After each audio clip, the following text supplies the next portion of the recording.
Hello everyone, কি অবস্থা সবার? সবাই কেমন আছো বলো? পর্যায়বৃত্তগতি লেকচার 8-এ সবাইকে স্বাগতম। সো সবাই আমার কথা ক্লিয়ার শুনতে পাচ্ছ কিনা আর বোর্ড ক্লিয়ার দেখতে পাচ্ছ কিনা একটু জানাও। কথা ক্লিয়ার শোনা যায় কিনা আর বোর্ড ক্লিয়ার দেখা যাচ্ছে কিনা জানাও, আর হচ্ছে ফ্রেন্ডদেরকে একটু মেনশন করে দাও যারা যারা এখনও আসে নাই। আমরা খুব দ্রুত এই ক্লাসটা শুরু করে দিব। সো আজকের ক্লাসে আমরা বেশ কিছু ম্যাথমেটিক্যাল প্রবলেম দেখব, আর হচ্ছে সরল ছন্দিত স্পন্দনের ক্ষেত্রে এনার্জি ডিস্ট্রিবিউশনটা কিভাবে হয়, মেকানিক্যাল এনার্জি ডিস্ট্রিবিউশনটা, ওই জিনিসগুলো নিয়ে আমরা আজকে আলোচনা করব। সো অনেকেই চলে এসেছো, একটু দ্রুত চলে আসো। সাউন্ড ক্লিয়ার কিনা আর বোর্ড ক্লিয়ার দেখা যাচ্ছে কিনা একটু জানাও। ঠিক আছে, সাউন্ড ক্লিয়ার কিনা আর বোর্ড ক্লিয়ার দেখা যায় কিনা একটু জানাও। ওকে, সো খুব বেশি দেরি না করে শুরু করে দিব। হ্যাঁ, ভালো আছি, তো আশা করি তোমরাও ভালো আছো সবাই। ওকে, একটু দ্রুত চলে আসো। ওকে, আমি তাহলে একটা কোয়েশ্চেন লিখতেছি, সবাই একটু দ্রুত চলে আসো সবাই। সো আমাদের প্রথম কোয়েশ্চেনটা একটু দেখো। আচ্ছা,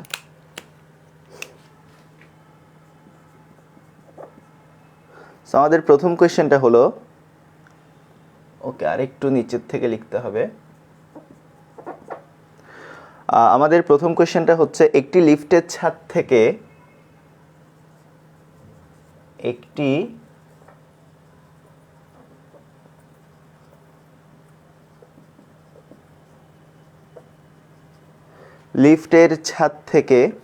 একটি সরল দোলক ঝুলানো আছে। আজকে আমরা লিফটের মধ্যে সরল দোলকের ম্যাথ করতেছি। একটি সরল দোলক ঝুলানো আছে।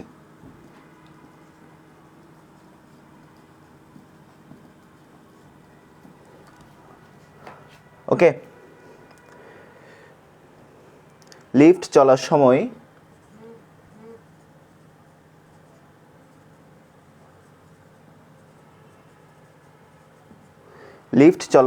এই দোলকের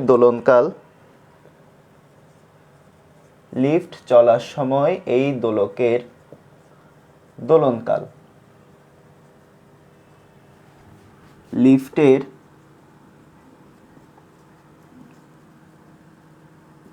স্থির অবস্থায় দোলনকালের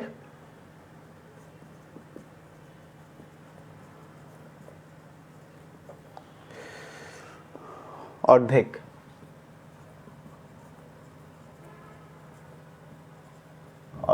হয়। ওকে, লিফটের ত্বরণের দিক ও মান কত? লিফটের ত্বরণের দিক ও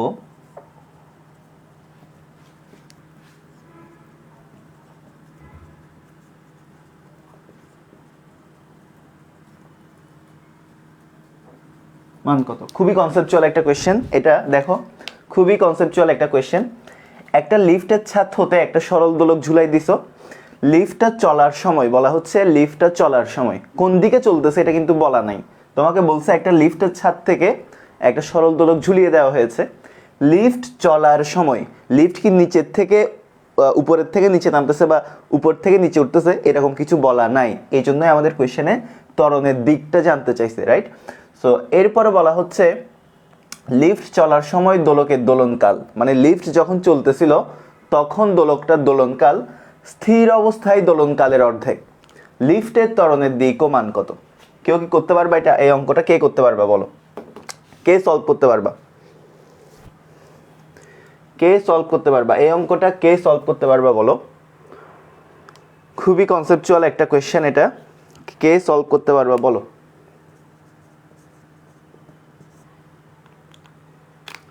সো দেখো,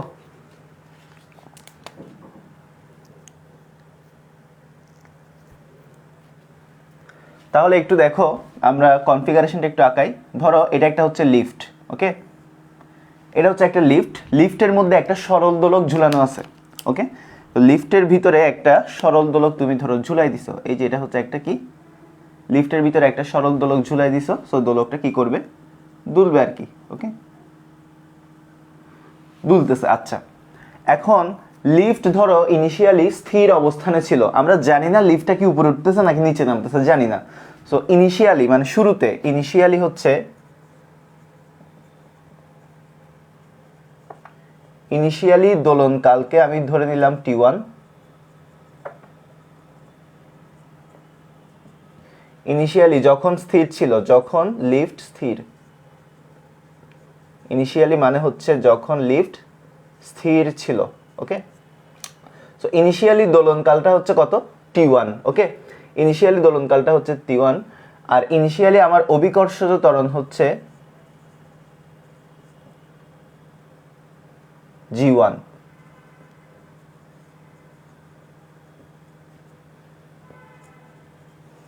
দেখো ইনিশিয়ালি এই বস্তুটা স্থির মানে লিফটটা স্থির, তাহলে তার শুধুমাত্র নিচের দিকে অর্থাৎ পৃথিবীর সেন্টার অফ অ্যাট্রাকশনের দিকে অভিকর্ষজ ত্বরণটা কাজ করবে। সো আমি অভিকর্ষজ ত্বরণটা G1 হিসেবে ডিনোট করলাম।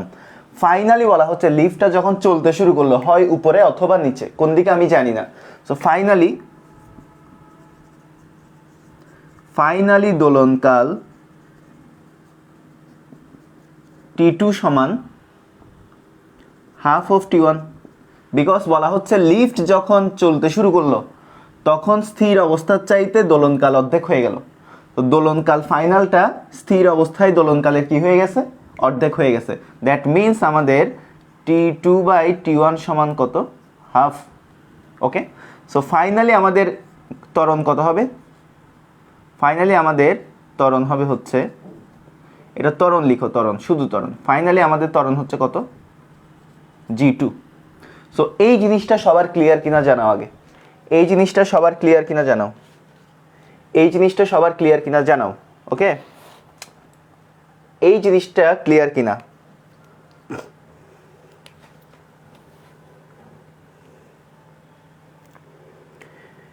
এই জিনিসটা ক্লিয়ার কিনা জানাও। ইনিশিয়ালি আমাদের যখন স্থির অবস্থানে ছিল, যখন লিফটটা আমাদের স্থির অবস্থানে ছিল, তখন আমাদের দোলনকাল হচ্ছে T1, তখন আমাদের ত্বরণ হচ্ছে G1।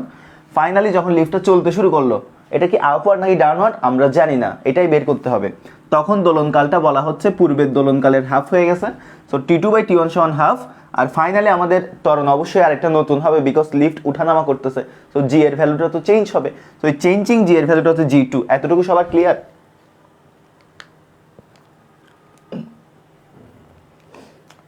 ওকে, আশা করি সবাই বুঝতে পারছো, আশা করি সবাই বুঝতে পারছো। এবার একটা বিখ্যাত ফর্মুলা আছে, একটা বিখ্যাত ফর্মুলা হচ্ছে আমরা জানি T1/T2 সমান √ G2 কত? G1। এই বিখ্যাত ফর্মুলাটা আমরা সবাই জানি, ঠিক আছে? তাহলে আমরা যদি উল্টাই দিই T2/T1 সমান √ কত? G2 কত? G1। ওকে, তাহলে এখান থেকে দেখো, এখান থেকে আমরা T2/T1 হোল স্কোয়ার সমান G2 কত? G1। সো এখান থেকে আমরা দেখো T2/T1 সমান কত? এই যে হাফ। সো 1/2 হোল স্কোয়ার সমান কত? G2 কত? G1। সো এখান থেকে আমরা দেখতে পাচ্ছি, সুতরাং G2/G1 সমান কত? 1/4। সো এখান থেকেই দেখা যায় যে G2 G2/G1 সমান হচ্ছে কত? 1/4, তাই না? G2/G1। ওকে, এটা একটু উল্টাই দাও, G1/G2 হবে, এটা G1/G2, এটা হবে হচ্ছে G1/G2, G1/G2, এটা হবে হচ্ছে G2, এটা হচ্ছে G1। সো এটা হচ্ছে G1, এটা G2। সো G2 সমান হচ্ছে 4 G1। সো এই ইকুয়েশন থেকে আমরা দেখতে পাচ্ছি যে G2 is greater than G1। কে বড়? G2 বড়, কার চাইতে? G1 এর চাইতে।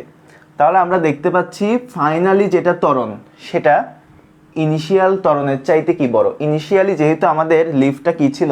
স্থির অবস্থায় ছিল। সো এটা হচ্ছে ধরো G1 হচ্ছে G। সো এখন আমাকে বলো G2 যদি G1 থেকে বড় হয়, ফাইনাল মানে লিফট যখন চলা শুরু করছে তখন আমাদের যে ত্বরণটা, সেটা আদি ত্বরণ থেকে বড়। তার মানে কি? তার মানে বস্তুটা কি উপরের দিকে যাবে নাকি নিচের দিকে যাবে জানো? তার মানে বস্তুটা কি উপরের দিকে যাবে নাকি নিচের দিকে যাবে জানো? ঠিক আছে, G2 যদি G1 থেকে বড় হয়, লিফটটা কোন দিকে যাবে? উপরের দিকে নাকি নিচের দিকে জানো?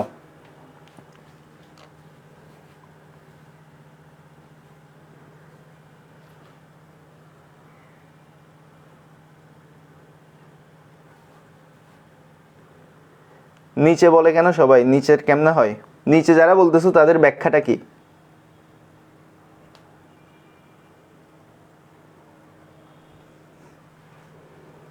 নিচে তো ম্যাক্সিমাম ত্বরণ তো 9.8, এখন G1 এর ভ্যালু তো 9.8, বাট G2 তো তার চাইতে বড়, তাহলে সে নিশ্চয়ই উপরের দিকে যাচ্ছে। সো নিচের দিকে যাওয়ার সিস্টেম নেই, নিচের দিকে হচ্ছে তোমার 9.8 ম্যাক্সিমাম। পৃথিবীর সেন্টার অফ অ্যাট্রাকশনের দিকে সবসময় কি ম্যাক্সিমাম কত ত্বরণ কাজ করে? 9.8 মিটার পার সেকেন্ড স্কোয়ার ত্বরণ কাজ করে। কিন্তু এখানে আমাদের G2 এর ভ্যালুটা কিন্তু G1 এর চাইতেও বড়, তার মানে লিফটটা অবশ্যই উপরের দিকে উঠতেছে। সো এখানে লিফটের ত্বরণ হচ্ছে উপরের দিকে, অর্থাৎ গতিশীল অবস্থায়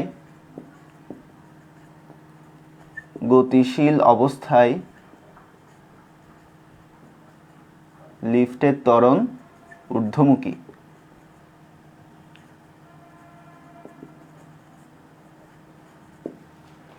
গতিশীল অবস্থায় লিফটের ত্বরণ কি? ঊর্ধ্বমুখী। গতিশীল অবস্থায় হচ্ছে লিফটের ত্বরণ ঊর্ধ্বমুখী। ওকে, সো এখন কথা হচ্ছে, এখন আমাদের তাহলে লিফট এই যে এইভাবে G2 ত্বরণে উপরের দিকে উঠতেছে, তাই না? লিফট G2 ত্বরণে উপরের দিকে উঠতেছে। আচ্ছা, এখন কথা হলো এই G2 এর ভ্যালু কত? নিচের দিকে কাজ করতেছে, ধরো G, নিচের দিকে কাজ করতেছে G। এই যে G1টাই হচ্ছে কি অ্যাকচুয়ালি আমাদের G, স্থির অবস্থায় নিচের দিকে কাজ করতেছিল G, লিফট উপরের দিকে উঠতেছে G2 ত্বরণ। এখন লিফটের একটা ত্বরণ আছে না, A, লিফটের একটা ত্বরণ আছে, লিফটের ত্বরণটা হচ্ছে A। তাহলে আমরা কি লিখতে পারি না, লিফট যদি উপরের দিকে উঠে, লিফট যদি A ত্বরণে উপরের দিকে উঠে, অভিকর্ষজ ত্বরণ যদি নিচের দিকে কাজ করে, তাহলে আমরা G2 সমান কি লিখতে পারি না, G প্লাস A, নিউটনিয়ান মেকানিক্সের সূত্র। লিফট উপরের দিকে উঠলে নিট কত ত্বরণে ওঠে? G প্লাস A ত্বরণে ওঠে। এটা সবাই বুঝতে পারছো কিনা বলো, নাইলে ভেঙে দেখাতে হবে। এটা কি সবাই বুঝতে পারছো কিনা বলো? উপরে উঠলে G কমে যায় না, এই G কিন্তু তোমার অভিকর্ষজ ত্বরণ না, লিফটের ত্বরণ। উপরে উঠলে লিফটের ত্বরণ আমরা G2 ধরে নিছি, লিফটের ত্বরণ G2 ধরে নিছি। এখন লিফট উপরের দিকে, লিফটের ত্বরণ যে ঊর্ধ্বমুখী, এটা আমি এখান থেকে বুঝলাম। এখন কথা হচ্ছে লিফট উঠবে উপরের দিকে, অভিকর্ষজ ত্বরণ নিচের দিকে, তাহলে নিট উপরের দিকে, নিট ত্বরণ কত? G প্লাস A না? একটা লিফট উপরের দিকে উঠলে নিট ত্বরণ কত? G plus A। নিট ত্বরণ কত? G plus A। Okay, net ত্বরণ হচ্ছে G প্লাস A। আচ্ছা, একটু কনসেপচুয়াল জিনিসগুলা আবার দেখো, আবার প্রথম থেকে বোঝাচ্ছি। কোয়েশ্চেনটা দেখো, একটা লিফটের ছাদ থেকে একটা সরল দোলক ঝুলানো আছে, একটা লিফটের ছাদে একটা সরল দোলক ঝুলানো আছে।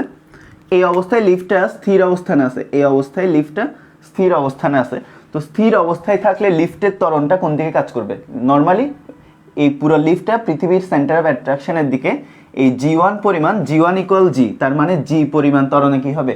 পৃথিবীর কেন্দ্রের দিকে কি হবে? আকৃষ্ট হবে। ওকে, এখন কথা হচ্ছে লিফট চলার সময় লিফটটা কোন দিকে চলতেছে আমাদেরকে বলা নাই, বাট একটা জিনিস আমাদেরকে এনশিওর করে দিল যে লিফট চলার সময় দোলকের দোলনকাল লিফটের স্থির অবস্থায় দোলনকালের অর্ধেক হয়। তাহলে লিফট যখন স্থির ছিল তখন দোলনকাল যদি T1 হয়, লিফট যখন গতিশীল তখন দোলনকাল যদি T2 হয়, তাহলে T2 সমান বলা হচ্ছে হাফ অফ T1। তাহলে এখান থেকে আমরা পাচ্ছি T2/T1 সমান হাফ। ওকে, এই শর্ত অনুযায়ী যেহেতু লিফটের স্থির অবস্থায় দোলনকালের চাইতে পরিবর্তনশীল অবস্থায় দোলনকাল হাফ গুণ, ওকে, মানে পূর্বের দোলনকালের কি হয়ে গেছে? হাফ হয়ে গেছে ফাইনাল দোলনকালটা। সো এখান থেকে আমরা T2/T1 সমান হাফ। এখন লিফট কোন দিকে উঠতেছে আমরা জানি না, লিফট হয়তো উপরে উঠতেছে অথবা নিচে নামতেছে। সো সে নিশ্চয়ই উপরে উঠুক বা নিচে নামুক, সে নিশ্চয়ই একটা ত্বরণ নিয়ে নিচে নামবে। লিফটটা উপরে উঠুক বা নিচে নামুক, সে নিশ্চয়ই একটা ত্বরণ নিয়ে উপরে উঠবে অথবা একটা ত্বরণ নিয়ে নিচে নামবে। তো আমরা ধরে নিলাম লিফটের ত্বরণটা হচ্ছে ওই যে ত্বরণ নিয়ে সে উপরে উঠতেছে বা নিচে নামতেছে, ওটা আমরা ধরে নিছি G2। এই G2 কিন্তু অভিকর্ষজ ত্বরণ না, আমরা লিফট যে ত্বরণে উপরে উঠবে বা নিচে নামবে ওই ত্বরণটা হচ্ছে G2। এখন কত ত্বরণে উপরে উঠবে বা কত ত্বরণে নিচে নামবে আমরা জানি না, এটা এই জন্য আমরা ধরে নিলাম কি G2, লিফটের ত্বরণ G2। এই G2 এর ফাইনাল ভ্যালু কত এটা আমাদের বের করতে হবে, এই G2 এর ভ্যালু কত সেটা আমাদের জানতে হবে। তো এখন আমরা এই সূত্রটা জানি যে T1/T2 সমান G2/G1, এখান থেকে একটা ফর্মুলেশন করে আমরা আসলাম G2 সমান 4G1। তাহলে আমরা দেখতে পাচ্ছি যে লিফটের ত্বরণটা অভিকর্ষজ ত্বরণের চাইতে বেশি, লিফটের ত্বরণটা অভিকর্ষজ ত্বরণের চাইতে বেশি। সো নিচের দিকে তো 9.8, আর নিচের দিকে তো এর চাইতে বেশি ত্বরণ হয় না। সো নিশ্চয়ই লিফটে উপরের দিকে উঠতেছিল, এই জন্য আমরা বলে নিছি গতিশীল অবস্থায় লিফটের ত্বরণ ঊর্ধ্বমুখী। অ্যান্ড আমরা ধরে নিলাম ওই ঊর্ধ্বমুখী ত্বরণটা লিফট এ ত্বরণে উঠতেছে আর নিচের দিকে ত্বরণ হচ্ছে জি। তাহলে আমাদের টোটাল জি2 কত হবে? জি প্লাস এ হবে, কারণ লিফট যদি উপরের দিকে উঠে, ত্বরণ অভিকর্ষ ত্বরণ যদি নিচের দিকে কাজ করে আর লিফট যদি উপরের দিকে এ ত্বরণে উঠে, তাহলে আমাদের নিট ত্বরণ কত? জি প্লাস এ। তো আমাদের এই ফাইনাল জি2 এর ভ্যালুটা কত? জি প্লাস এ। এখন সবাই বুঝছো কিনা বলো? এখন সবাই বুঝছো কিনা বলো? এখন কি সবাই বুঝতে পারছো? এখন সবাই বুঝতে পারছো কিনা বলো?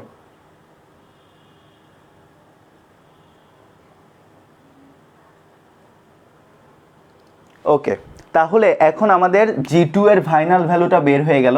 সো এখন আমাদের কি বের করতে হবে? লিফটের ত্বরণের দিক ও মান কত, ওই জিনিসটা কি করতে হবে? বের করতে হবে।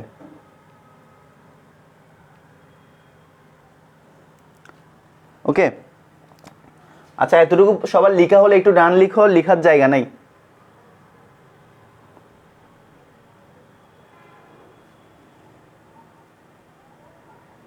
তাহলে এই যে এই জিনিসটা একটু দেখো, এখানের মধ্যে আমরা এখন মানটা বসাবো। সো এটাকে তুমি 1 নম্বর ইকুয়েশন দিতে পারো চাইলে। এরপর আসো,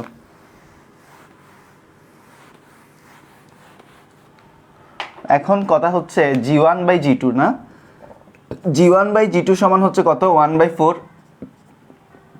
সো এখানে আমাদের জি1 সমান কত? জি1 সমান আমরা ধরে নিয়েছিলাম জি, এই যে জি ধরে নিয়েছিলাম জি, আর জি2 সমান কত? জি প্লাস এ, জি প্লাস এ ইকুয়াল কত? 1/4। সো এখান থেকে আমাদের দেখো 4g সমান কত? জি প্লাস এ। সো এখান থেকে পাওয়া যায় 3g সমান কত? এ। সো দেয়ারফর এ সমান কত? 3 ইন্টু 9.8। সো এই জিনিসটা ক্যালকুলেট করলেই তোমার বের হয়ে যায়। এই জিনিসটা ক্যালকুলেট করে দেখো, ক্যালকুলেটরটা কই? এই জিনিসটা ক্যালকুলেট করলেই তোমার ত্বরণের ভ্যালুটা বের হয়ে যায়। এটা ক্যালকুলেট করে একটু বলো কত আসে মিটার পার সেকেন্ড। আর এটা হচ্ছে কি? ঊর্ধ্বমুখী, লিফটের ত্বরণটা হচ্ছে ঊর্ধ্বমুখী। ওকে,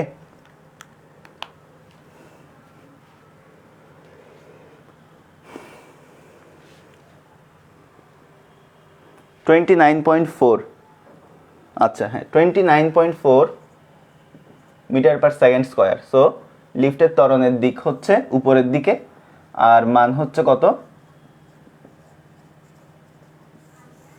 29.4 metre per second square. So সবাই বুঝতে পারছো কিনা দেখো, লেখা শেষ হলে একটু ডান লিখো, তাহলে আমি নেক্সট কোয়েশ্চেনে চলে যাই।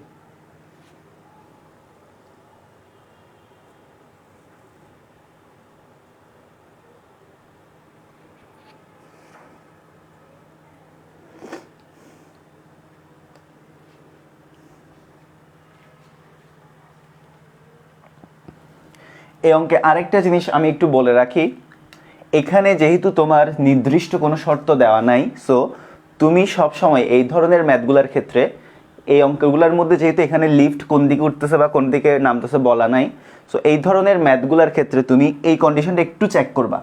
এই কন্ডিশনটা একটু চেক করবা বলতে কীরকম? যদি আমাদের লিফটের ত্বরণ, মানে লিফটের যেটার ত্বরণ গতিশীল অবস্থায় ত্বরণ, লিফটের গতিশীল অবস্থায় ত্বরণ যদি স্থির অবস্থায় ত্বরণের চাইতে বেশি হয়, তাহলে তুমি ধরে নিবা লিফটটা ঊর্ধ্বমুখী। আর লিফটের গতিশীল অবস্থায় ত্বরণ যদি স্থির অবস্থায় ত্বরণের চাইতে কম হয়, তাহলে তুমি ধরে নিবা নিম্নমুখী, কারণ এখানে কোনো কন্ডিশন বলা নাই। কন্ডিশন বলা থাকলে সেটা অন্য ব্যাপার, বাট কন্ডিশন বলা না থাকলে তোমার এই কন্ডিশনটা একটু চেক করবা। এই কন্ডিশনটা একটু চেক করে দেখবা লিফটের স্থির অবস্থায় ত্বরণের চাইতে যদি গতিশীল অবস্থায় ত্বরণ, অর্থাৎ গতিশীল অবস্থায় ফাইনাল যে আমাদের ত্বরণ, এই ত্বরণটা যদি স্থির অবস্থায় ত্বরণের চাইতে বেশি হয়, তাহলে তুমি ধরবা ঊর্ধ্বমুখী, আর কম হইলে ধরবা নিম্নমুখী। শেষ। ওকে, এই হচ্ছে কথা।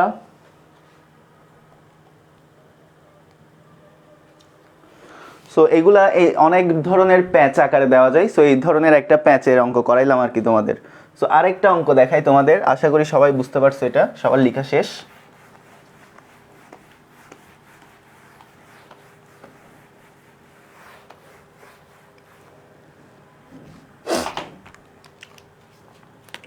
আচ্ছা আরেকটা কোয়েশ্চেন লিখো সবাই। একটা সেকেন্ড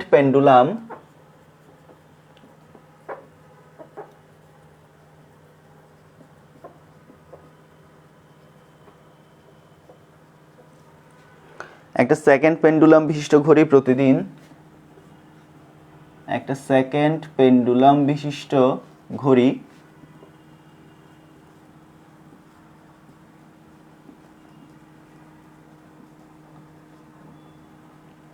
প্রতিদিন,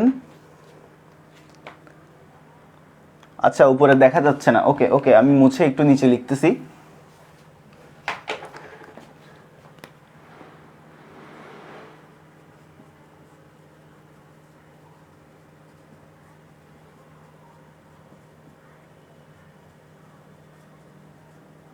এখন কি দেখা যায়? এখন আশা করি দেখা যায়। একটা সেকেন্ড পেন্ডুলাম বিশিষ্ট ঘড়ি প্রতিদিন আধা ঘন্টা আধা মিনিট লাভ করে। প্রতিদিন আধা মিনিট লাভ করে। ওকে, পেন্ডুলামটি সঠিক সময় দিতে হলে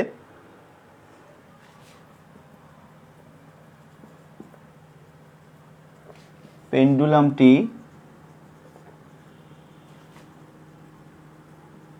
সঠিক সময় দিতে হলে তার দৈর্ঘ্যের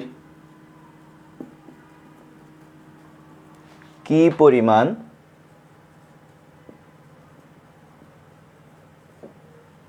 বৃদ্ধি বা হ্রাস ঘটাতে হবে।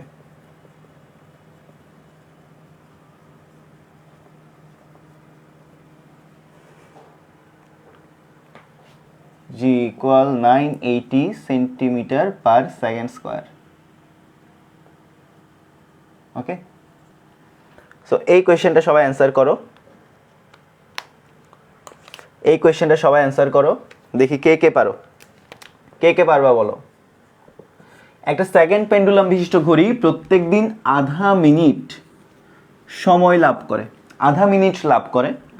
পেন্ডুলামটা সঠিক সময় দিতে হলে তার দৈর্ঘ্যের কি পরিমাণ বৃদ্ধি বা হ্রাস করতে হবে। জি এর ভ্যালু দেওয়া আছে 980 সেন্টিমিটার পার সেকেন্ড স্কোয়ার। ওকে, কোয়েশ্চেনটা ভালো করে বুঝো। একটা সেকেন্ড পেন্ডুলাম মানে কি, যে পেন্ডুলামের দোলনকাল 2 সেকেন্ড, ওটাই হচ্ছে সেকেন্ড পেন্ডুলাম। এটা প্রত্যেক দিন আধা মিনিট লাভ করে, প্রত্যেক দিন আধা মিনিট লাভ করতেছে। ওকে, পেন্ডুলামটা সঠিক সময় দিতে হলে তার দৈর্ঘ্যের কি পরিমাণ বৃদ্ধি বা হ্রাস করতে হবে, কে পারবা?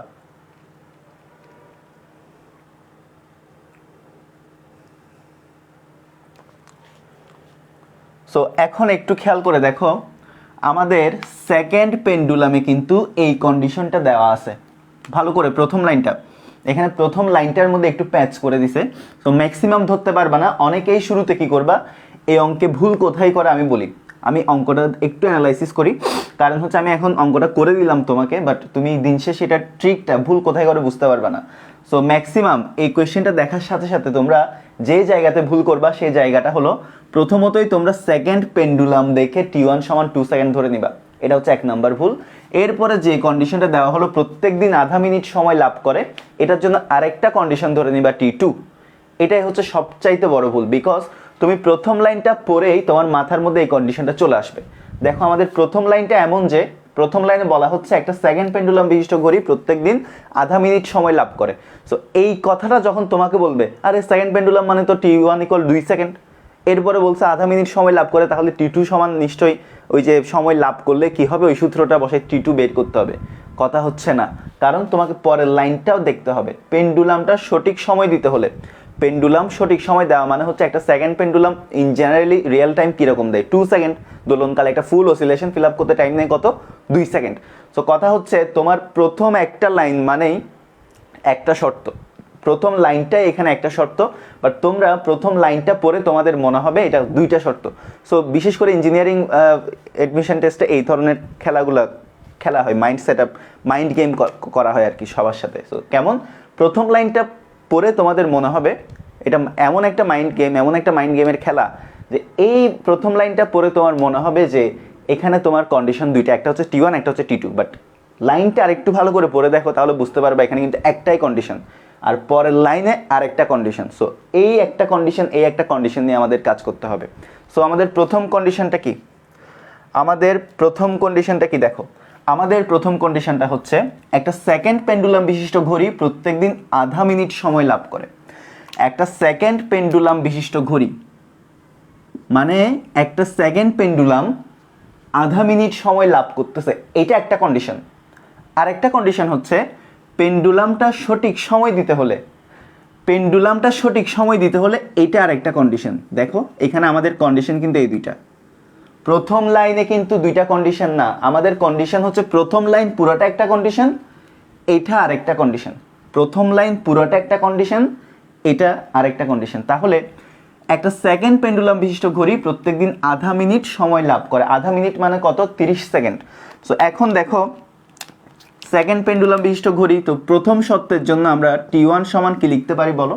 T1 সমান লিখতে পারি, একটা ঘড়ি সময় লাভ করলে কি হয়, একটা ঘড়ি সময় লাভ করলে দিনে, প্রত্যেক দিন বলছে, তাহলে একটা ঘড়ি প্রত্যেক দিন সময় লাভ করতেছে, তাহলে T1 সমান কত হবে, 2 × 86,400 ডিভাইডেড বাই কত, 86,400 plus n। What is the value of n? আধা মিনিট, আধা মিনিট মানে হলো কত, 30 সেকেন্ড, রাইট? আধা মিনিট মানে হচ্ছে কত, 30 সেকেন্ড। সো n এর ভ্যালুটা হচ্ছে এখানে কত, 30 সেকেন্ড সময় লাভ করতেছে, মিনস 30টা অর্ধদোলন লাভ করতেছে, তাই না? সো n এর ভ্যালু হচ্ছে কত, 30। এটা সবাই বুঝতে পারছো কিনা বলো? এটা হচ্ছে প্রথম লাইনের জন্য কন্ডিশন, এটা হচ্ছে আমাদের প্রথম লাইনের জন্য কন্ডিশন। এই কন্ডিশনটা সবার ক্লিয়ার কিনা বলো? এই কন্ডিশনটা সবার ক্লিয়ার কিনা বলো? এই কন্ডিশনটা সবার ক্লিয়ার কিনা বলো?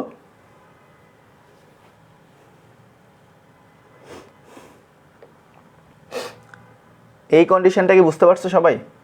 ওকে, এই কন্ডিশনটা যদি বুঝতে পারো তাহলে আমাদের সেকেন্ড কন্ডিশনের জন্য T2 এর ভ্যালু কত হবে? সেকেন্ড কন্ডিশনের জন্য আমাদের T2 এর ভ্যালু কত হবে বলো? What is the value of T2?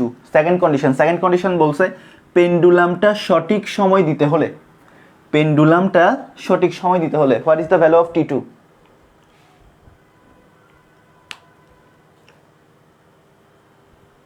বলো, what is the value of T2? 86,400 আসলো কিভাবে? তুমি প্রিভিয়াস ক্লাস করে আসো, তাহলেই বুঝতে পারবে, এর আগে তোমার বোঝা সম্ভব না। ওকে, 2 সেকেন্ড, সবাই কারেক্ট আনসার দিছো 2 সেকেন্ড। তার মানে প্রথম লাইনটা পরে কিন্তু তোমাকে এই কন্ডিশনটা এনে ফেলতে হবে মাথার মধ্যে, যে সেকেন্ড পেন্ডুলামটা আসলে আধা মিনিট সময় লাভ করতেছে, তাহলে T1 এর জন্য আমার কন্ডিশন হচ্ছে এটা, আর T2 এর জন্য আমার কন্ডিশন হচ্ছে কোনটা, এটা। এবার আরেকটা বিখ্যাত ফর্মুলা আছে, T সমান twice pi root over L/G। আরেকটা বিখ্যাত ফর্মুলা হচ্ছে কি, T সমান twice pi root over L/G। So এটা আমরা এখানে বসাই, T1 সমান কত, twice pi root over L1/G equal 2 × 86,400 divided by কত, 86,430। আর T2 সমান কত, twice pi root over L2/G সমান কত, 2। সো এটাকে তুমি একটা ইকুয়েশন দিতে পারো, এটাকে তুমি আরেকটা ইকুয়েশন দিতে পারো। এরপর সিম্পলি তুমি 1 নম্বর আর 2 নম্বর ভাগ করে দাও, 1 নং ভাগ 2 নং করে দিই। সো করে দিলে আর কি কি থাকে দেখো, root over L1/G divided by কত, রুট ওভার L2/G সমান 2 × 86,400 ডিভাইডেড 86,430 ডিভাইডেড বাই কত, 2। ওকে, সো এখান থেকে দেখো আমরা ভাগ করি। সো এখন কথা হচ্ছে, এটা একটা ইকুয়েশন, এটা একটা ইকুয়েশন, দুইটা ইকুয়েশন আমরা ভাগ করে দিচ্ছি। তাহলে ভাগ করলে কি হয় দেখো, ভাগ করে দাও, L1/G ইন্টু G বাই কত, L2 সমান কত হয়,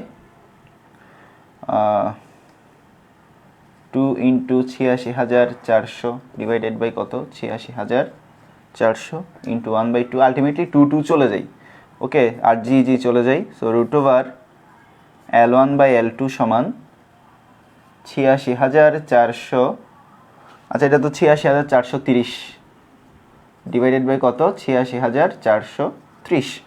সো এখান থেকে আমরা যদি L2/L1 করি একেবারে স্কোয়ার করে, তাহলে 86,430 বাই 86,400 হোল স্কোয়ার।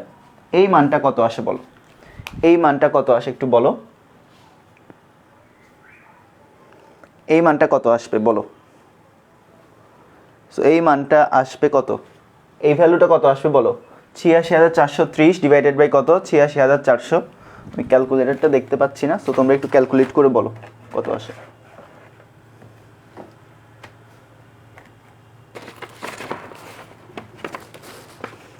ওকে, তো তোমরা একটু ক্যালকুলেট করে বলো কত আসে।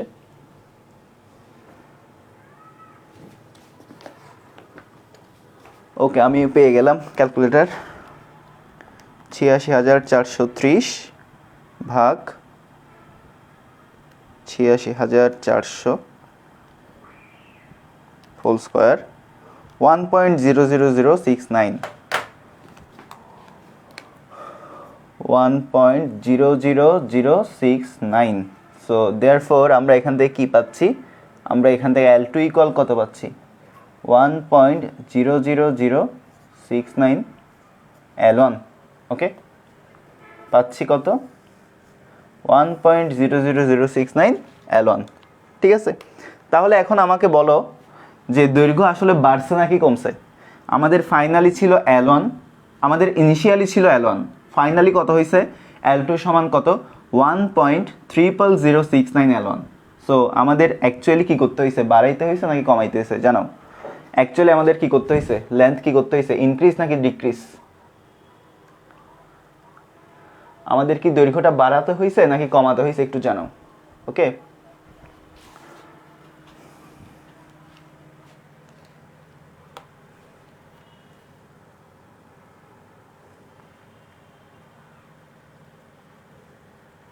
তাহলে আমরা দেখতে পাচ্ছি এখানে, আমরা এখানে দেখতে পাচ্ছি L1 সমান কত ছিল, L2 হচ্ছে এত, তাহলে L2 is greater than L1, তার মানে দৈর্ঘ্য বাড়াতে হবে।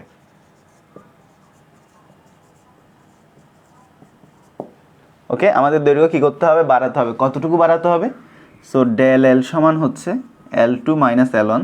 তো সিম্পলি ক্যালকুলেট করো, 1.00069 minus L1 minus L1। So এই জিনিসটা ক্যালকুলেট করলেই বের হয়ে যায় -1 কত আসে, 0.00069 L1। সো তোমাকে যদি পার্সেন্টেজে নিতে হয়, তুমি সিম্পলি 100 দিয়ে কি করে দিবা, গুণ করে দিবা। সো কত, 0.069%। ওকে, সো দেখো 0.00069 L1 আচ্ছা ইন্টু 100% দিলে কত, 0.069% বাড়াতে হবে L1, অর্থাৎ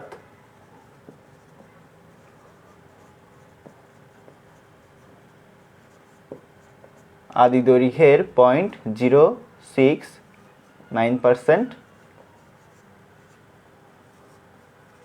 বাড়াতে হবে। T2 এর মান 2 কেন হলো বুঝি নাই। সেকেন্ড কন্ডিশনটা দেখো, পেন্ডুলামটা সঠিক সময় দিতে হবে। পেন্ডুলামটা কেমন পেন্ডুলাম ছিল, একটা সেকেন্ড পেন্ডুলাম। সো সেকেন্ড পেন্ডুলামটা শুরুতেই কি করতেছিল, আধা মিনিট সময় লাভ করতেছিল। সো দ্যাটস ওয়াই আমাদের T1 ছিল 2 × ৮৬,৪০০/৮৬,৪০০ + 30। আধা মিনিট মানে হচ্ছে কত, 30 সেকেন্ড। 30 সেকেন্ড মানে হচ্ছে 30টা অর্ধদোলন। সো দ্যাটস ওয়াই আমাদের T1 ছিল ওটা। আর সেকেন্ড কন্ডিশন হচ্ছে পেন্ডুলামটা সঠিক সময় দিতে হবে। তো একটা পেন্ডুলাম সঠিক সময় দেওয়া মানে আমাদের ফাইনাল T2টা কত হবে, 2 সেকেন্ড, কারণ একটা সেকেন্ড পেন্ডুলামের সঠিক সময় হচ্ছে কত, 2 সেকেন্ড। সবার ক্লিয়ার কিনা বলো, সবার ক্লিয়ার কিনা বলো, সবার ক্লিয়ার কিনা বলো, সবার কি ক্লিয়ার। এই অঙ্কটা কি সবার ক্লিয়ার কিনা, এই অঙ্কটা সবার ক্লিয়ার কিনা একটু বলো। ডেল এল মানে হচ্ছে কতটুকু বাড়াইতে হইছে, কতটুকু বাড়াইতে হইছে, ডেল এল মানে কতটুকু তুমি বাড়াইছো। ডেল এল বুঝো না, কি বলো, ডেল এল না বুঝলে কেমন হবে, এটা হচ্ছে বৃদ্ধি। ডেল এল মানে হচ্ছে কি, বৃদ্ধি, কতটুকু বাড়াতে হয়েছে। ডেল এল মানে হলো কতটুকু বাড়াতে হয়েছে। ওকে,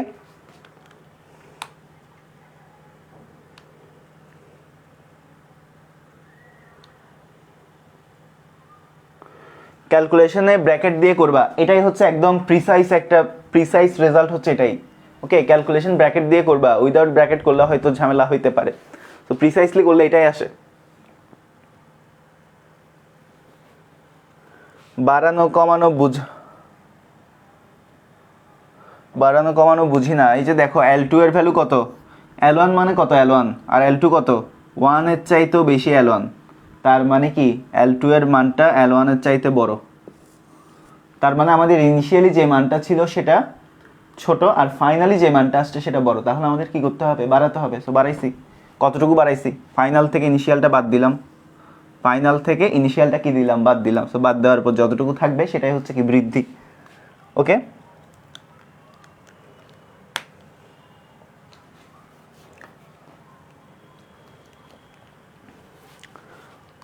আজকের ম্যাথগুলো কি একটু কঠিন লাগতেছে তোমাদের? এটা কি বুঝতে পারছো সবাই? এটা সবাই বুঝতে পারছো কিনা বলো?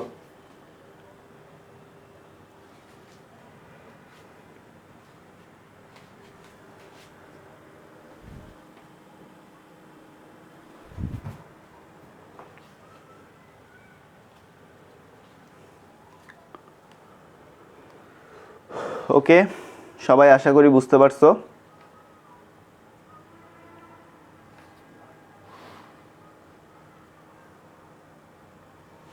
আচ্ছা,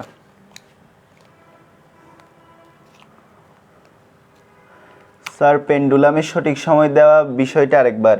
একটা সেকেন্ড পেন্ডুলামের সঠিক সময় মানে 2 সেকেন্ড। এখানে আর এত এটা নিয়ে এত তালগোল পাকানোর কিছু নেই। একটা সেকেন্ড পেন্ডুলাম সঠিক সময় দিবে মানে 2 সেকেন্ড দিবে। ওকে, এটাই। একটা সেকেন্ড পেন্ডুলামের টাইম কত, 2 সেকেন্ড। সো এটা সঠিক সময় দেওয়া মানে হচ্ছে 2 সেকেন্ড দেওয়া। 1 মিনিট মানে 60 সেকেন্ড হচ্ছে সঠিক সময়।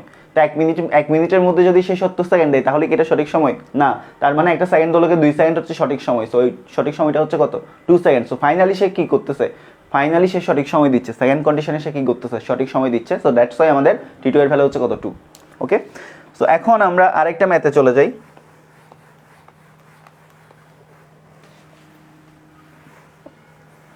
এখন হচ্ছে আমরা আরেকটা ম্যাথে চলে যাই। এই ম্যাথটা তোমরা করবা, এই ম্যাথটা তোমরা করে আমাকে রেজাল্ট বলবা। ওকে, সো আরেকটা ম্যাথ লিখো। একটি স্থির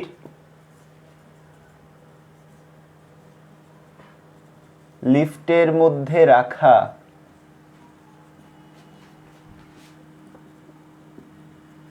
সরল দোলকের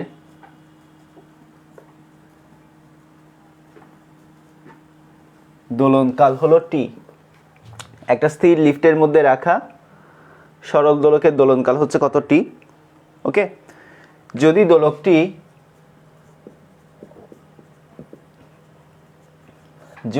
দোলকটি উপরের দিকে g/4 ত্বরণ নিয়ে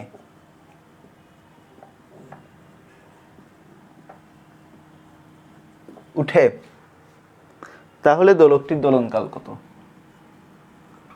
তাহলে দোলকটির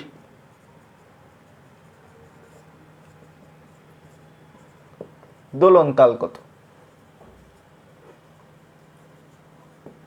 সো এই কোয়েশ্চেনটা আমাকে অ্যান্সার বলো সবাই, এই কোয়েশ্চেনটা আমাকে রেজাল্ট বলো। একটা স্থির লিফটের মধ্যে রাখা সরল দোলকের দোলনকাল হচ্ছে টি, যদি দোলকটা উপরে g/4 ত্বরণ নিয়ে ওঠে। যদি দোলকটা উপরের দিকে g/4 ত্বরণ নিয়ে ওঠে তাহলে দোলকটির দোলনকাল কত? একটা স্থির লিফটের মধ্যে রাখা সরল দোলকের দোলনকাল হচ্ছে টি।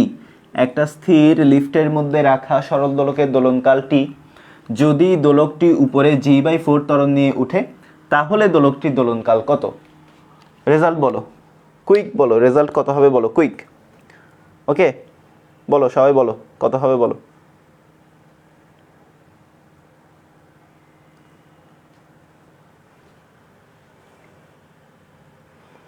আনসার কি 2t? না, আনসার 2t না, আনসার 2t না। সবাই একটা জায়গায় ভুল করতেছো। সো এটাও কিন্তু ট্রিকি, একটু ট্রিক ধরতে পারলেই হবে, হালকা ট্রিক ধরতে পারলেই হবে। সো দেখি ধরতে পারো কিনা। আনসার 2t না, 4 সেকেন্ড, নো।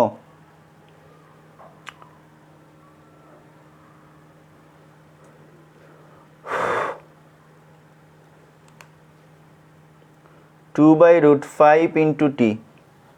আচ্ছা দেখা যাক। সবাই এক চাটিয়া বলতেছে 2t, অনেকেই বলতেছে 2/t। দেখা যাক কত হয়। ফাইনালি তোমাদের বলা হইলে আমি করে দিচ্ছি। সো বলো, আর কে কে বলবা বলো।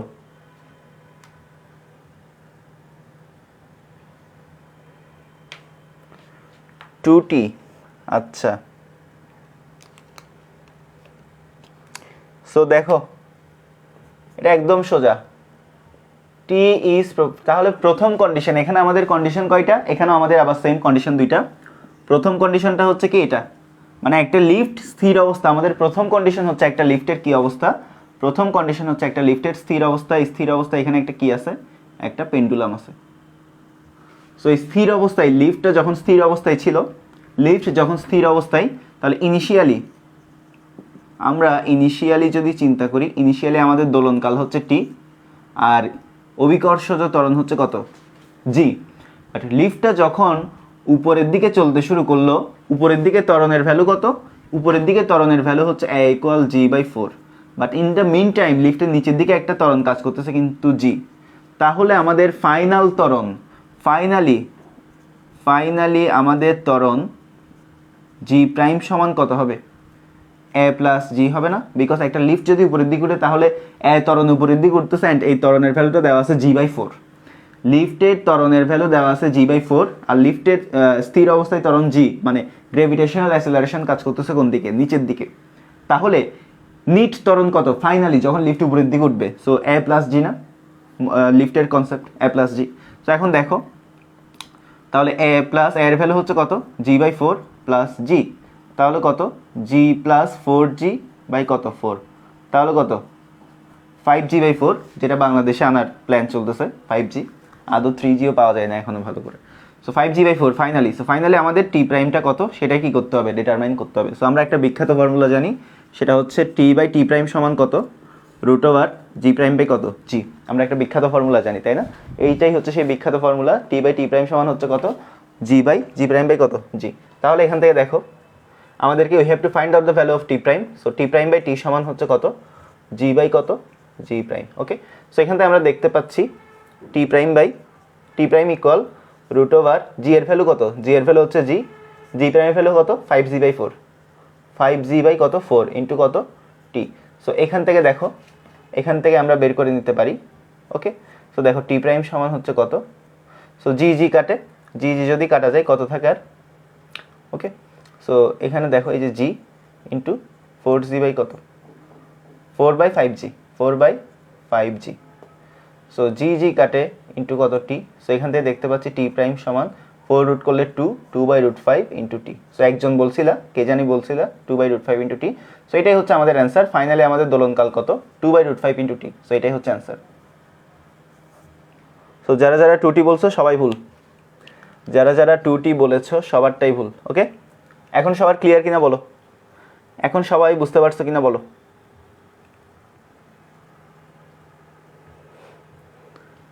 এখন কি সবার ক্লিয়ার?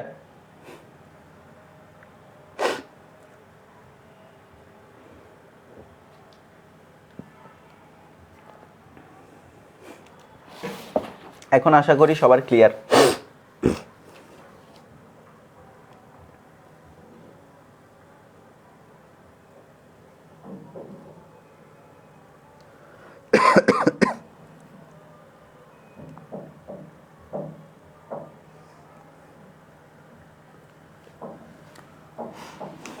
সবার লেখা শেষ হয়ে গেলে একটু ডান লিখো, তাহলে আমরা নেক্সট পড়ায় চলে যাচ্ছি।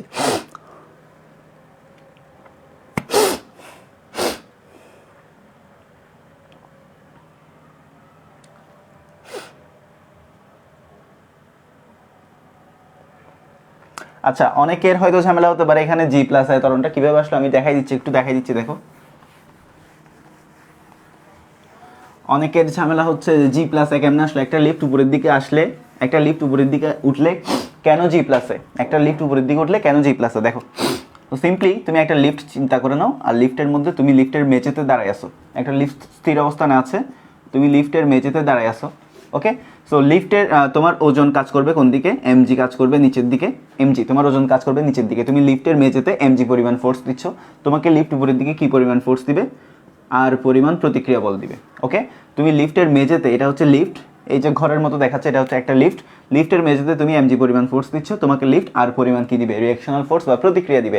এখন কথা হচ্ছে তুমি ধরো লিফটের সাপেক্ষে ত্বরণের উপরে উঠতেছো, ওকে, না লিফট সহ নিয়ে, লিফটের সাপেক্ষে না, তুমি ত্বরণে কি করতেছো, ত্বরণে তুমি উপরের দিকে উঠতেছো, তোমার ওজন mg কাজ করতেছে নিচের দিকে, প্রতিক্রিয়া বল কাজ করতেছে উপরের দিকে, তুমি ত্বরণের উপরে উঠতেছো। তাহলে এখন বলো তোমার নিট বলটা কত, নিট বল কত, তোমার নিট বল কত? তাহলে তোমার ওজন কাজ করতেছে নিচের দিকে, লিফটের প্রতিক্রিয়া আর কাজ করতেছে উপরের দিকে। এখন তোমাকে যদি উপরের দিকেই উঠতে হয় তাহলে এর ভ্যালু হতে হবে বেশি, এর ভ্যালু হতে হবে কম, মানে এর ভ্যালুটা এর চাইতে কি হতে হবে, বেশি হতে হবে। তাহলে তোমার নিট বল কত, তোমার নিট ফোর্স কত হতে হবে বলো, নিট ফোর্স মানে তোমার একটা ওজন কাজ করতেছে নিচের দিকে, লিফটের একটা প্রতিক্রিয়া কাজ করতেছে উপরের দিকে, তুমি উঠতে চাচ্ছ ত্বরণে উপরের দিকে, তাহলে তোমার যদি উপরের দিকেই ওঠা লাগে তাহলে তোমার এই ফোর্সের ভ্যালুটা বেশি হতে হবে, আর নিচের দিকের ফোর্সের ভ্যালুটা কি, এটার চাইতে মানে এটাকে অলওয়েজ সেটার চাইতে কি হতে হবে, বেশি হতে হবে উপরে ওঠার জন্য। সো এটা হচ্ছে কত, আর মাইনাস কত mg, আর নিট ফোর্সের ভ্যালু কত, আমরা সবাই জানি নিউটনের সেকেন্ড ল অনুযায়ী নিট ফোর্স হচ্ছে ma। সো ma সমান হচ্ছে কত, আর মাইনাস mg। সো এখান থেকে দেখা যাচ্ছে ma প্লাস mg সমান হচ্ছে কত, আর।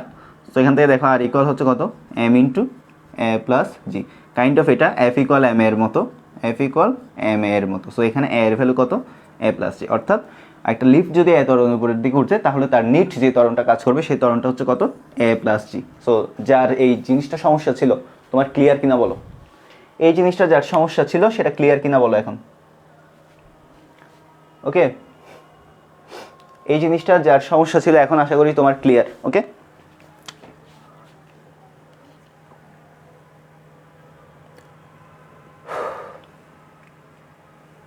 সিম্পল হিসাব, এটা সিম্পল হিসাব, এটা নিউটনিয়ান মেকানিক্স, আর এটা হচ্ছে Newtonian mechanics, this is Newtonian mechanics. So you have to understand the Newtonian mechanics.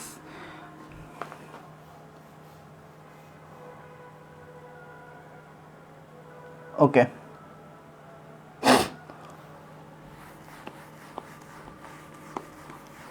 So এখন আমরা দেখব সরল ছন্দিত স্পন্দনের ক্ষেত্রে শক্তি। এখন আমরা দেখব হচ্ছে সরল ছন্দিত স্পন্দনের ক্ষেত্রে শক্তি। ওকে, এখন আমরা দেখব হচ্ছে সরল ছন্দিত স্পন্দনের ক্ষেত্রে শক্তি।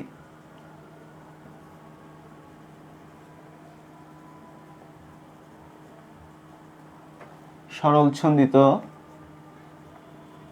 স্পন্দনের ক্ষেত্রে শক্তি। সো মেকানিক্যাল এনার্জিকে যদি আমরা কনভার্ট করি দুইটা এনার্জি পাওয়া যায়, একটা হচ্ছে কাইনেটিক এনার্জি আর একটা হচ্ছে potential energy, right? So kinetic energy হচ্ছে কি, গতিশক্তি, মানে একটা সরল ছন্দিত স্পন্দন গতিসম্পন্ন কোনো কণা তার গতির জন্য যে শক্তিটা লাভ করবে সেটাই হচ্ছে কি গতিশক্তি। সো সিম্পলি একটা যদি আমি সরল দোলক চিন্তা করি, ওকে, এটা ছিল তার কি সাম্যাবস্থা, আর এগুলো হচ্ছে কি সর্বোচ্চ অবস্থা, তাই না? অ্যান্ড এখানে এই সাম্যাবস্থা থেকে সে এদিকে সরবে প্লাস এ পর্যন্ত, মানে সর্বোচ্চ মান বিস্তার, আর এদিকে সরবে কি মাইনাস এ, রাইট? এটা হচ্ছে সাম্য। ওকে, এটা হচ্ছে কত, মাইনাস এ। ওকে, এইভাবে সে একটা কি সিম্পল হারমোনিক মোশন বা সরল ছন্দিত স্পন্দন ফিল আপ করবে। এখন কথা হচ্ছে এটা হচ্ছে সাম্য, এটা হচ্ছে কি সর্বোচ্চ, সর্বোচ্চ, এটা হচ্ছে কি সর্বোচ্চ। সো এই ববটার একটা ভর আছে না, এম ভর বিশিষ্ট বব সবগুলো, তাই না? সো এম ভর বিশিষ্ট বব যখন সর্বোচ্চ থেকে সামনের দিকে নেমে আসবে অথবা এদিক থেকে এদিকে নামবে, অর্থাৎ এই মোশনটা যখন সে কি করবে কন্টিনিউ করবে, তখন তার একটা কি থাকবে, গতি থাকবে, সরল ছন্দিত স্পন্দন গতি। তো একটা কণার যদি গতি থাকে, একটা পার্টিকেলসের যদি মোশন থাকে, তার অবশ্যই কি আছে, কাইনেটিক এনার্জি আছে, গতিশক্তি আছে। অ্যান্ড ওই গতিশক্তির নিউটনিয়ান মেকানিক্স অনুযায়ী আমরা রাশিমালা জানি half mv square. So simply আমরা যদি গতিশক্তিটা ডিরাইভ করি, গতিশক্তি সমান, আমরা সরল ছন্দিত স্পন্দনের ক্ষেত্রে গতিশক্তি যদি দেখি, গতিশক্তি বা ইকে যদি দেখি, ইকে সমান হচ্ছে কত, half of M V square. এটা আমরা সবাই জানি সরল ছন্দিত স্পন্দনের ক্ষেত্রে। এখন আমরা দেখব, সো আমরা সরল ছন্দিত স্পন্দনের ক্ষেত্রে বেগের একটা রাশিমালা জানি, ভি সমান এ ওমেগা কস ওমেগা টি প্লাস ডেল। এই জিনিসটা আমরা সরল ছন্দিত স্পন্দনের ক্ষেত্রে শিখে আসছি, যে সরল ছন্দিত স্পন্দনের ক্ষেত্রে বেগের রাশিমালা হচ্ছে A omega cos omega T plus del. So এখান থেকে দেখো, এখান থেকে আমরা লিখতে পারি হচ্ছে half M A omega cos omega T plus del. Okay, so এখান থেকে দেখো half of M A square omega square cos square omega T plus del, half of M A square omega square cos square omega T plus del. So এখান থেকে দেখো half of M A square omega square, আচ্ছা cos square omega টি plus del. আচ্ছা এই জিনিসটা একটু দেখো, cos square omega টি plus del সমান আমরা কি sine square 1 minus sine square omega টি প্লাস ডেল লিখতে পারি? কস স্কোয়ার ওমেগা টি প্লাস ডেল সমান 1 মাইনাস সাইন স্কোয়ার ওমেগা টি প্লাস ডেল লিখতে পারি। এখন কথা হচ্ছে সরলছনিত স্পন্দনের ক্ষেত্রে আমরা আরও একটা জিনিস জানি, যে সরলছনিত স্পন্দনের ক্ষেত্রে সরণ হচ্ছে x equal a sine omega T plus del. Okay, so এখান থেকে আমরা দেখতে পাচ্ছি এক্স বাই এ সমান সাইন ওমেগা টি প্লাস ডেল।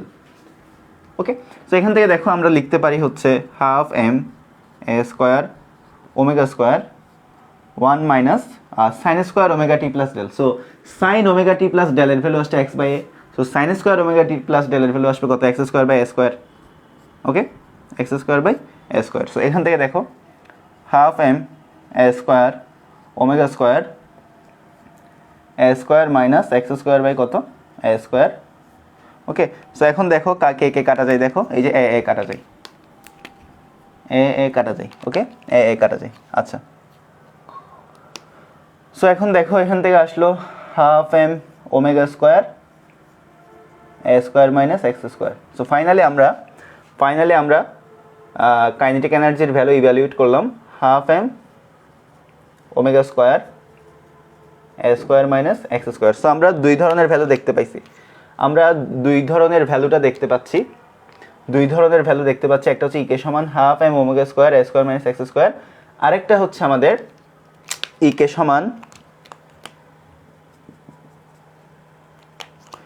সমান হচ্ছে কত? Half M A square omega square cos square omega T plus del.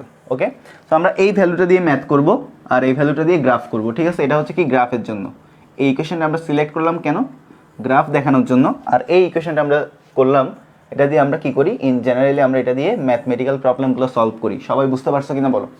সবার এতটুকু পর্যন্ত ক্লিয়ার কিনা বলো?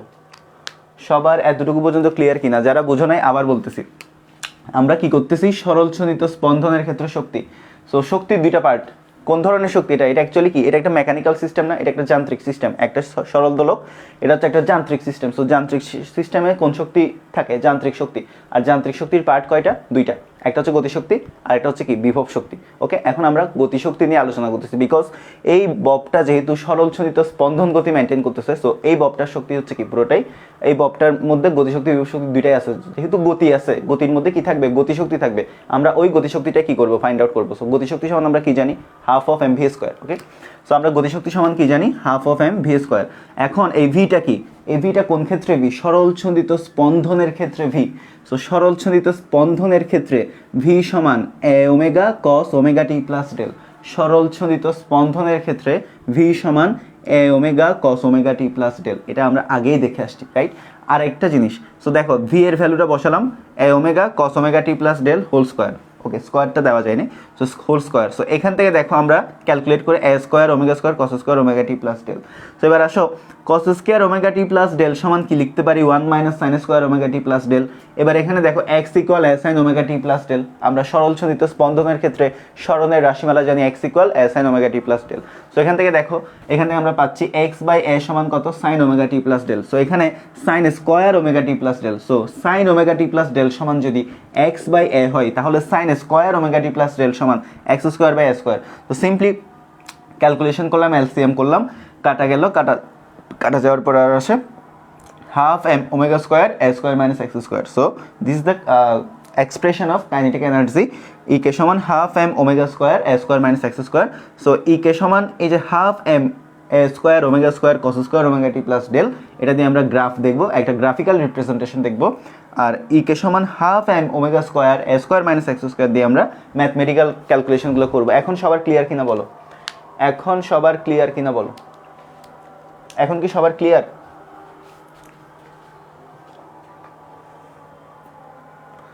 এখন সবার ক্লিয়ার কিনা একটু জানাও।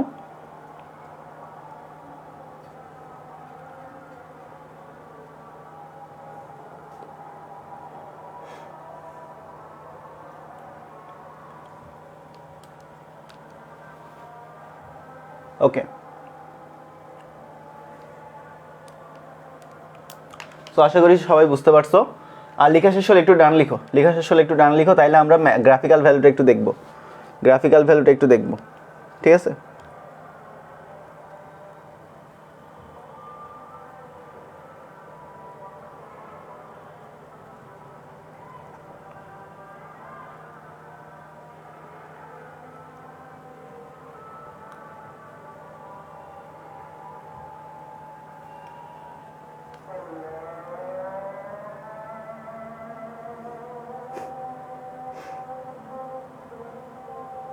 ওকে,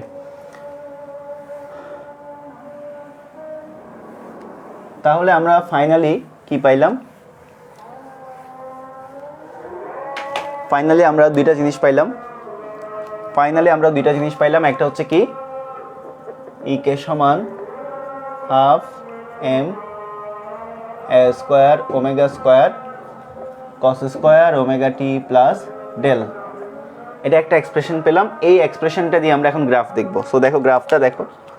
সো আমরা দেখতে পাচ্ছি গ্রাফটা হচ্ছে কি, গ্রাফটা কোন ধরনের গ্রাফ মেনটেন করবে? কস গ্রাফ মেনটেন করবে, রাইট? গ্রাফটা হচ্ছে কস গ্রাফ। তাহলে এটা কোথা থেকে শুরু হবে? ওয়াই অক্ষ থেকে শুরু হবে, বিকজ আমরা সবাই জানি কস গ্রাফটা কোথা থেকে শুরু হয়? ওয়াই অক্ষ থেকে শুরু হয়। ওকে, সো দেখো গ্রাফটা কেমন হবে দেখো।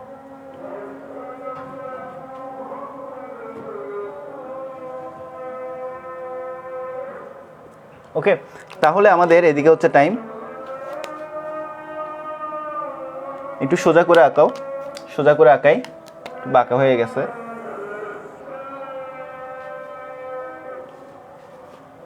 ওকে, তাহলে দেখো আমাদের এদিকে হচ্ছে তোমার গতিশক্তি, আর এদিকে হচ্ছে কি টাইম বা সময়। একদিকে হচ্ছে আমাদের গতিশক্তি, আর একদিকে হচ্ছে আমাদের কি সময়। ওকে, একদিকে আমাদের গতিশক্তি এক্স অক্ষের দিকে, ওয়াই অক্ষের দিকে, আর এক্স অক্ষের দিকে হচ্ছে কি টাইম। তাহলে এখন দেখো আমাদের গ্রাফের মধ্যে কিন্তু কসের উপর স্কয়ার আছে। কসের উপর স্কয়ার মানে হচ্ছে এটা নেগেটিভ ভ্যালুগুলোও কি হয়ে যাবে? অলওয়েজ পজিটিভ হয়ে যাবে, because square of something is always positive. So that's why আমাদের এই যে কসের উপর স্কয়ার থাকার কারণে, আমাদের সবগুলো ভ্যালু কি হয়ে যাবে? পজিটিভ হয়ে যাবে। তাহলে দেখো আমাদের ওয়াই অক্ষের নিচের দিকে গ্রাফটা নামবে না। কেন নামবে না? বিকজ কসের উপর কি আছে? স্কয়ার আছে। সো কসের উপর স্কয়ার থাকলে মনে রাখবা সবসময় নেগেটিভ দিকে যাবে না। মানে একটা অপারেটরের উপর যদি স্কয়ার থাকে তাহলে তোমাকে বুঝে নিতে হবে যেটা নেগেটিভ দিকে যাবে না, because square of something is always কি পজিটিভ। সো দেখো গ্রাফটা শুরু হবে এই যে এখান থেকে, শুরু হবে এই যে এইভাবে কস গ্রাফ, যেভাবে সিম্পল হারমোনিক মোশন মেনটেন করে চলে ওইটাই। ওকে, তো একটু দেখো, একটু সুন্দর করে আঁকাই।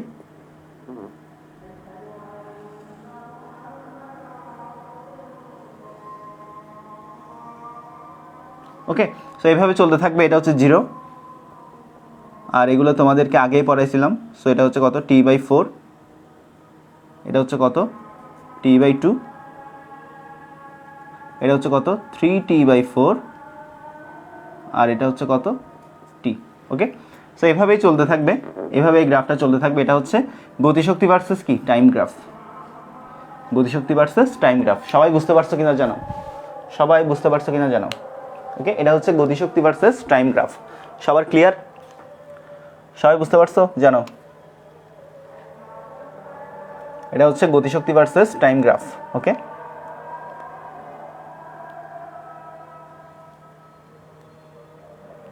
এটা হচ্ছে গতিশক্তি ভার্সেস টাইম গ্রাফ।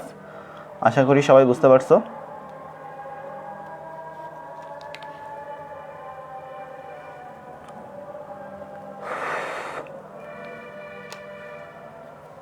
ওকে, এখন আমরা ম্যাথমেটিক্যাল ভ্যালু থেকে, সবার গ্রাফটা আঁকা হইলে একটু ডান লিখো, আমি মুছে দিই। ম্যাথমেটিক্যাল ভ্যালু থেকে দুইটা কেস দেখাবো, একটু দ্রুত করো।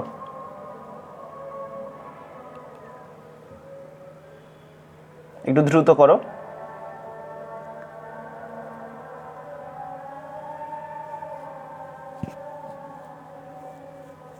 ওকে, তাহলে আরেকটা জিনিস দেখো, আরেকটা জিনিস হচ্ছে ই কে সমান হাফ কে হাফ এম ওমেগা স্কোয়ার এ স্কোয়ার মাইনাস এক্স স্কোয়ার। ওকে, এটাকে তুমি চাইলে এভাবে লিখতে পারো। আমরা সবাই জানি যে ওমেগা স্কোয়ার সমান কত? কে বাই কত এম, আমরা সবাই এটা জানি। সো দেয়ারফর আমরা কে সমান কত এম ওমেগা স্কোয়ার, এটা আমরা সবাই জানি। সো আমরা লিখতে পারি ই কে সমান হচ্ছে কত half K a square minus x square. So তোমাকে যখন যেটা দেওয়া থাকে তখন ওইটা দিয়ে কী করবা, ম্যাথ করবা। এখন এখানে হচ্ছে কেস ওয়ান, এখানে হচ্ছে আমাদের কেস ওয়ান। কেস ওয়ান হচ্ছে যখন x equal zero. So x equal zero কখন, যখন সামনে থাকবে তখন আমাদের এক্সের ভ্যালু কত, সামনে এক্সের ভ্যালু হচ্ছে কত জিরো। বারবার বলতেছি সামনে আমাদের স্মরণ কত শূন্য। সো দেখো এটা আমি প্রমাণ করেও দেখাইছিলাম, যে কোনো কন্ডিশন থেকে আসুক না কেন সামনে এক্সের ভ্যালু কী হয়, জিরো হয়। সো এখন দেখো এক্সের ভ্যালু হচ্ছে কত জিরো। তো এক্সের ভ্যালু জিরো মানে হচ্ছে সাম্য অবস্থায়। সো অর্থাৎ সামনে, অর্থাৎ সামনে। তো সামনে ই কে সমান কত হবে, ই কে সমান হবে হচ্ছে half K a square minus zero square. So E K সমান হচ্ছে কত half K a square. So এটা হচ্ছে আমার ইকে ম্যাক্স, এটা হচ্ছে ইকে ম্যাক্স বা maximum value half E K max. Okay, so এটা হচ্ছে কি ইকে ম্যাক্স, মানে ম্যাক্সিমাম কাইনেটিক এনার্জি সামনে পাওয়া যায়। সো দেখো ইকে ম্যাক্স সমান আমাদের দুইটা জিনিস আসতে পারে, হাফ আবার কে সমান কত m omega square. So m omega square এ স্কোয়ার। সো দেখো সামনে আমাদের গতিশক্তি সর্বোচ্চ, এই দুইটা ইকুয়েশন দিয়ে প্রকাশ করা যায়, অর্থাৎ সামনে গতিশক্তি সর্বোচ্চ। সো লিখে রাখো, অর্থাৎ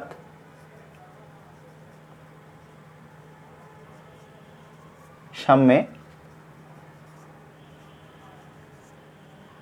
গতিশক্তি সর্বোচ্চ। ওকে, সামনে হচ্ছে গতিশক্তি সর্বোচ্চ। তাহলে এখানে আমাদের কে সর্বোচ্চ, ই কে ম্যাক্সিমাম।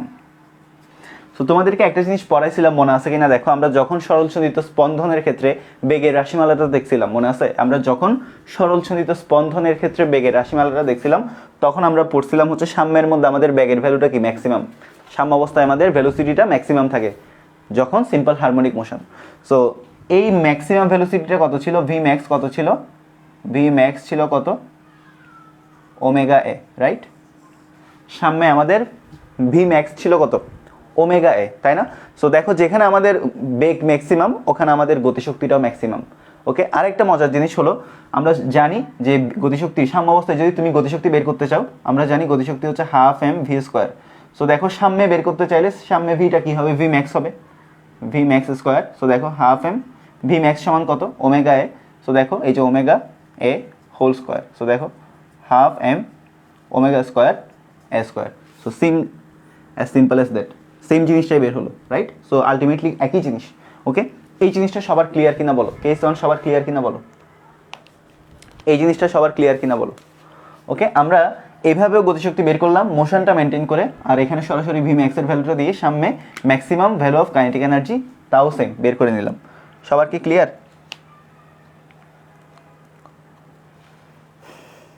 সবার আশা করি ক্লিয়ার।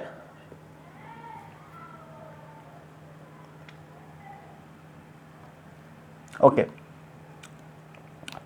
ওকে, সবাই আশা করি ক্লিয়ার। এখন আমরা হচ্ছে কেস টুতে যাব, এখন আমরা যাব হচ্ছে কেস টুতে। তাহলে আমরা দেখতে পাচ্ছি সামনে আমাদের গতিশক্তির ভ্যালুটা কি ম্যাক্সিমাম, সামনে আমাদের গতিশক্তির ভ্যালুটা হচ্ছে ম্যাক্সিমাম। এখন আমরা যাব কেস টুতে। সো কেস টু, আমরা এখন দেখব কেস টু। কেস টু মানে হলো যখন এক্স ইকুয়াল এ। এক্স ইকুয়াল এ কখন, যখন এটা সর্বোচ্চ অবস্থানে যাবে, অর্থাৎ বিস্তারে যাবে, অর্থাৎ সর্বোচ্চ অবস্থানে। তো দেখো অর্থাৎ সর্বোচ্চ অবস্থানে। তো সর্বোচ্চ অবস্থানে কত, সর্বোচ্চ অবস্থানে ই কে সমান হচ্ছে কত half K a square minus A square ই, অর্থাৎ জিরো। সো দেয়ারফর সর্বোচ্চ অবস্থানে আমাদের ই কে মিনিমাম। তাহলে আমাদের যখন সর্বোচ্চ অবস্থানে যাই তখন আমাদের ই কে হচ্ছে কি মিনিমাম, রাইট? সর্বোচ্চ অবস্থানে ই কেটা কি মিনিমাম, বিকজ আমরা সবাই জানি, আর এই মিনিমাম ভ্যালুটা কত জিরো, বিকজ সর্বোচ্চ অবস্থানে আমরা সবাই জানি বেগের মান কত, সর্বোচ্চ অবস্থানে যাওয়ার পর বেগের মানটা শূন্য। সো বেগের মান যেখানে শূন্য, যেখানে কোনো গতি নেই সেখানে গতিশক্তিও থাকবে না, সিম্পল হিসাব। সো আশা করি সবাই বুঝছো। তাহলে আমরা দেখতে পাচ্ছি সাম্যের মধ্যে গতিশক্তিটা সর্বোচ্চ, আর সর্বোচ্চ অবস্থানে আমাদের গতিশক্তিটা সর্বনিম্ন অর্থাৎ শূন্য। সবার ক্লিয়ার কিনা এখন বলো? সবার আশা করি ক্লিয়ার, আশা করি সবার ক্লিয়ার, বুঝতে পারছো সবাই?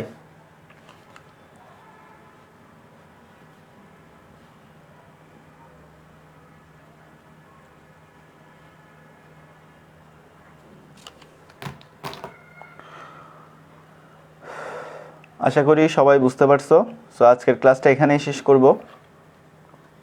কারো কোনো কোয়েশ্চেন থাকলে করতে পারো, যদি কারো কোনো কোয়েশ্চেন থাকে করতে পারো।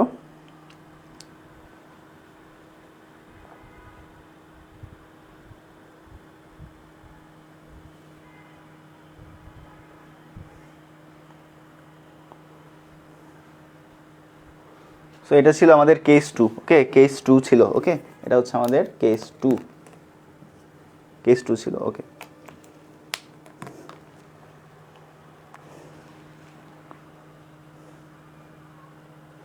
ওকে। সো আজকের ক্লাসটা এখানেই শেষ। সবার সাথে নেক্সট ক্লাসে আবার দেখা হবে।